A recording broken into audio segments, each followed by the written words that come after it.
morning, friends. I want to extend a warm welcome to you today. Everyone is welcome here. This community is a safe place where we support each other in the sacred task of becoming, celebrate the transcending mystery of life, and rely on the transforming power of love. The above theme of the month is beloved community. The focus for today is spiritual practice. So let's start with a story. In 1957 in Thailand, an entire Buddhist monastery was being relocated. One object that presented a problem was a big clay Buddha that was very heavy and cumbersome to move. This was compounded by the fact that there was a large crack in the clay, making the Buddha statue very fragile. A monk charged with creating the statue for moving was inspecting it when he saw something shiny deep in the crack in the clay. Curiosity got the best of him, so he started chipping away at the crack with a hammer and a chisel, revealing that underneath the clay was a statue of the Buddha made of solid gold. Sometime in the distant past, the monks, for reasons we do not know, decided to cast a clay Buddha over the golden Buddha and entirely forgot about it. This is a true story. It is also a good metaphor for understanding spiritual practice. One of the reasons that it takes 20 or more years to bring a human being from infancy to adulthood is because it takes that long for society and our families of origin to program us to function smoothly in the complexities of modern life.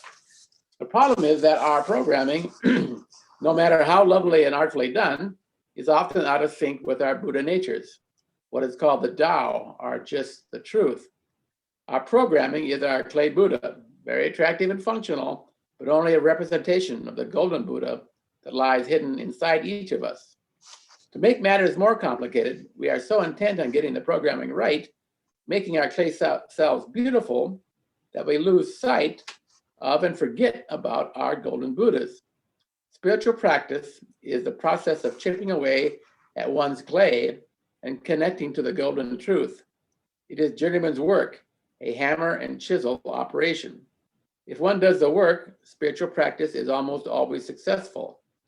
I should mention that our golden Buddhas do not reveal themselves to us in visions where a heavenly choir sings Amazing Grace, while Jesus or Allah or the great Gitche Manitou, attended by thousands of dancing angels, descends from the clouds.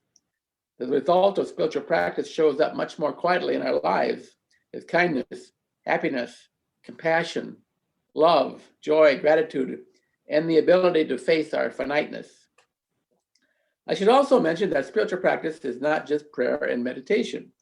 Doing what you love, be it building a boat in your garage or organizing a community children's choir, can be very effective spiritual practice if done consciously. Spiritual practice can be anything from crawling a mile in the hot desert on your hands and knees to pray at a holy shrine or observing the practices in the Kama Sutra.